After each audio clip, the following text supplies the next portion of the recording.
WhatsApp guys, welcome back once again. Movie की शुरुआत में हमें एक हाउस बोट को दिखाया जाता है जिसमें टांडी नाम का एक आदमी अपनी फैमिली के साथ रहता था और वो काफी दिनों से वहीं पर रह रहा होता है क्योंकि बाहर धरती पर वायरस फैल गया होता है जिस वजह से वहाँ के सभी इंसान ज़ोंबी में बदल गए होते हैं। बस कुछ ही लोग जिंदा बचे होते हैं और टांडी पानी के बीचों बीच ही रह रहा होता है क्योंकि वहाँ पर ज़ोंबी नहीं आ सकते थे। इसके बाद टांडी जंगल की तरफ देखने लगता है जहाँ पर उसे एक फैमिली एंजॉय करते दिखाई देती है, जिसे देखकर टांडी अपने हाथ से उनकी तरफ इशारे करने लगता है, जिसे देखकर उस फैमिली का आदमी एक गन निकाल लेता है और टांडी को दिखाने लगता है जिससे वो लोग उसकी फैमिली से दूर रहें। इसके कुछ देर बाद रात हो जाती है जहाँ पर उसकी वाइफ बताती है कि उनके पास बस 1-2 दिन का ही खाना बचा हुआ है, जिस वजह से हमें जल्द ही किसी दूसरी जगह पर जाना चाहिए जहाँ पर हमें खाना मिल सके। अगली सुबह हम धूमी नाम की एक लड़की को देखते हैं जहाँ पर वो ज़ोंबी से बचने के लिए पेड़ पर रह रही होती है और अपने पैरों पर पत्ते बांध रही होती है जिससे वो ज़ोंबी उसके पैरों की आवाज को ना सुन सके। असल में धूमी के पिता ज़ोंबी बन गए होते हैं, इसीलिए वो अपने पिता को एक गड्ढे में रखा करती थी और वो जंगल में शिकार करके अपने पिता को खाना खिलाया करती थी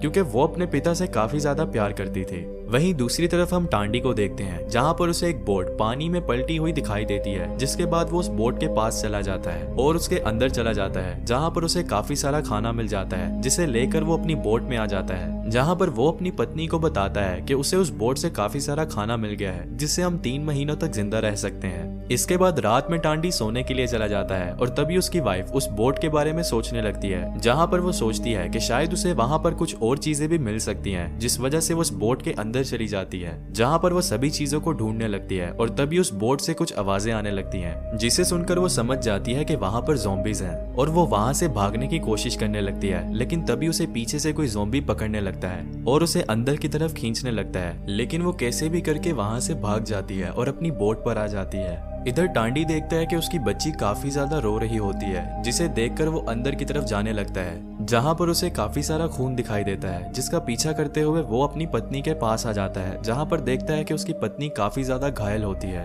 क्योंकि ज़ोंबी ने उसे काट लिया होता है। अब टांडी ये सब देखकर समझ जाता है कि उसकी पत्नी अगले 48 घंटों में ज़ोंबी बन जाएगी, लेकिन उसे लग रहा होता है कि शायद वो अपनी पत्नी को बचा लेगा और फिर वो अपनी बेटी और पत्नी के साथ जमीन पर आ जाते हैं और हॉस्पिटल की तरफ जाने लगते हैं। लेकिन उस कार में फ्यूल नहीं होता, जिसके बाद वो उस कार में फ्यूल डालने लगता है, लेकिन तभी वहाँ पर एक ज़ोंबी आ जाता है और उस पर अटैक करने ही वाला होता है कि तभी टांडी उसे देख लेता है, जिस वजह से वो उस कार के अंदर आ जाता है और वहाँ से जाने लगता है। अब रास्ते में उसकी पत्नी टांडी से गाड़ी रोकने के लिए कहती है क्योंकि वो अपनी बेटी के कपड़े चेंज करना चाहती थी, पर तभी वो अचानक से नीचे गिरकर बेहोश हो जाती है। अब कुछ देर बाद उसे होश आ जाता है जहाँ पर वो अपने पति से उसे छोड़कर जाने के लिए कहती है क्योंकि वो अब ज़ोंबी बनने लगी होती है, पर टांडी उसकी बातों को नहीं मानता और उसे लेकर वहाँ से जाने लगता है। कुछ देर बाद रास्ते में उसे एक दूसरा ज़ोंबी मिल जाता है, जिस वजह से उसकी कार का एक्सीडेंट हो जाता है और वो वहीं पर बेहोश हो जाता है। अब कुछ देर बाद देखते हैं कि टांडी को होश आ चुका है, लेकिन तभी उसकी पत्नी पूरी तरह से ज़ोंबी बन चुकी होती है और उस पर अटैक कर देती है,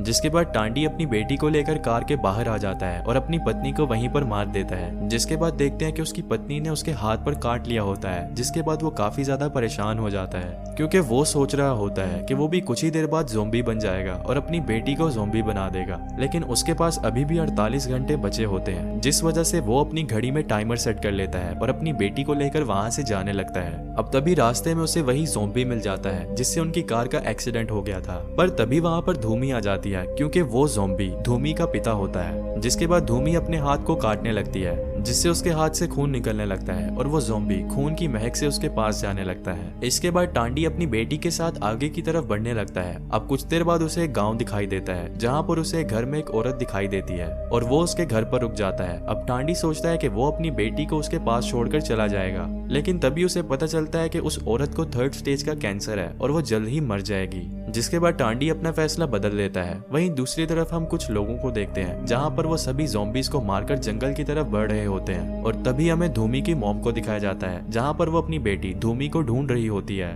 लेकिन धूमी उन लोगों के साथ नहीं जाना चाहती थी क्योंकि वो अपने पिता के साथ रहना चाहती थी। वहीं दूसरी तरफ हम टांडी को देखते हैं जो अब ज़ोंबी बनने लगा होता है, पर उसके पास अभी भी 24 घंटे बचे होते हैं, इसीलिए वो अपनी बेटी को लेकर वहां से चला जाता है। अब तभी रास्ते में उसे एक गाड़ी दिखाई देती है जहाँ पर वो उसमें बैठने ही वाला होता है कि फिर वहाँ पर एक ज़ोंबी आ जाता है और उस पर अटैक करने ही वाला होता है कि तभी उसे एक गोली लग जाती है और वो गोली गड्ढे में पड़े हुए एक आदमी ने चलाई होती है। जिसके बाद वो टांडी से मदद मांगता है क्योंकि उसका पैर सिलेंडर में दब गया होता है और वो गाड़ी भी उसी की होती है। इसके बाद टांडी उस आदमी का पैर छुड़ा देता है और फिर वो आदमी टांडी के साथ अपने घर की तरफ जाने लगता है, जहाँ पर देखते हैं कि वो आदमी अपनी पत्नी के साथ रहता था। इसके बाद वो आदमी टांडी को एक जगह पर लेकर जाता है, जहाँ पर वो उन सभी ज़ॉम्बीज को मारा करता था। असल में वो आदमी कुछ लोगों को पिंजरे में बंद करके रखता था, जिससे वो ज़ॉम्बीज अट्रैक्ट होकर उनके पास आ जाते थे, जिससे वो आदमी मौका देखकर उन ज़ॉम्बीज को मार देता था। फिर टांडी देखता है कि उस पिंजरे में धूमी को भी रखा होता है, जिसे देखकर टांडी को बिल्कुल भी अच्छा नहीं लगता। फिर वो दोनों वहां से घर आ जाते हैं, जहाँ पर टांडी देखता है कि उसकी बेटी उस आदमी की पत्नी के साथ खेल रही होती है, जिसके बाद वो अपनी बेटी को वहीं पर छोड़ देता है, क्योंकि उसे लग रहा होता है कि उसकी बेटी यहाँ पर आराम से रह सकती है। और फिर दूसरी जगह पर वो अपने आप को मारने ही वाला होता है कि तभी वहां पर उस आदमी की पत्नी आ जाती है, जहां पर वो बताती है कि उसकी बेटी यहाँ पर बिल्कुल भी सेफ नहीं है, क्योंकि वो उसकी पत्नी भी नहीं है और उसे यहाँ पर जबरदस्ती कैद करके रखा हुआ है। फिर तभी वहां पर वो आदमी आ जाता है, जिसे लग रहा होता है कि शायद टांडी यहाँ पर कुछ गड़बड़ कर सकता है, जिस वजह से वो आदमी उसे गन से बेहोश कर देता है और उसे भी धूमी के साथ पिंजरे में बंद कर देता है। लेकिन टांडी काफी ज्यादा चालाक होता है, इसीलिए वो धूमी के साथ मिलकर एक प्लान बना लेता है और वो उस पिंजरे से बाहर निकल जाते हैं। इसके बाद वो दोनों सीधे उस आदमी के घर पर आ जाते हैं, जहाँ पर टांडी अपनी बेटी और उसकी वाइफ के साथ वहां से निकल आते हैं। पर तभी वो आदमी उन्हें भागते हुए देख लेता है और वो उन्हें गन से शूट करने लगता है, जिस वजह से एक गोली सीधे उसी औरत को लग जाती है, जिसकी मौके पर ही मौत हो जाती है। पर धूमी और टांडी वहां से निकल आते हैं और वो आदमी उन्हें ढूंढने की काफी कोशिश करता है। इधर धूमी टांडी को लेकर सीधे अपने ज़ॉम्बी पिता के पास आ जाती है, लेकिन वहां पर धूमी के पिता नहीं होते, क्योंकि उसी कबीले वालों ने उसे पकड़कर मार दिया होता है और उसे वहीं पेड़ के नीचे दफना दिया होता है, जिसे देखकर धूमी काफी ज्यादा दुखी हो जाती है। इसके बाद टांडी धूमी के साथ आगे की तरफ बढ़ जाते हैं, जिसके बाद वो उसी फैमिली के पास आ जाते हैं, जिसने शुरुआत में टांडी को गन दिखाई होती है। इसके बाद टांडी उसी आदमी से उसकी बेटी को अपने साथ रखने के लिए कहता है, लेकिन तभी वो आदमी बताता है कि उसे भी ज़ॉम्बीज ने काट लिया है और वो भी अपनी फैमिली को मारने वाला है। अब ये सब सुनकर टांडी वहां से निकल आता है और अपने आप को मारने का डिसाइड करता है, पर तभी धूमी उसे रोक लेती है और उसे बताती है कि उसका कबीला यहाँ से थोड़ी ही दूरी पर है, इसीलिए वो दोनों अपनी बेटी को लेकर उस कबीले की तरफ बढ़ने लगते हैं। अब रास्ते में उन्हें एक सुरंग से जाना पड़ रहा होता है, जहाँ पर बहुत सारे ज़ॉम्बीज मौजूद होते हैं, लेकिन वो उनसे बचकर वहां से निकल रहे होते हैं। जिसके बाद वहां पर वही आदमी मिल जाता है और वो आदमी अपनी गन से टांडी पर शूट करने लगता है, जिसके बाद टांडी गन से उसे शूट कर देता है, लेकिन वो अभी भी मरा नहीं होता और उसकी बेटी को पकड़ लेता है। लेकिन वो उन लोगों को नहीं मारता, क्योंकि उसे टांडी की बेटी पर दया आ जाती है और उन्हें वहां से जाने के लिए कहता है। अब देखते हैं कि रास्ते में टांडी की हालत काफी ज्यादा बिगड़ने लगती है, क्योंकि वो ज़ॉम्बी में बदलने लगा था, पर वो कैसे भी करके अपनी बेटी को उस कबीले के पास ले आता है, जहाँ पर वहाँ के सभी लोग उसे मारने ही वाले होते हैं कि तभी वहाँ पर धूमी दिखाई देती है, जिसके बाद वो धूमी और उसकी बेटी को नीचे उतार लेते हैं। लेकिन अब टांडी पूरी तरह से ज़ॉम्बी बन चुका होता है, इसीलिए वो लोग उसे वहीं पर मार देते हैं और ये मूवी यहीं पर समाप्त हो जाती है। मूवी का एक्सप्लेनेशन अच्छा लगा तो वीडियो को लाइक जरूर कर दें और अगर चैनल को अभी तक सब्सक्राइब नहीं किया तो प्लीज चैनल को भी सब्सक्राइब जरूर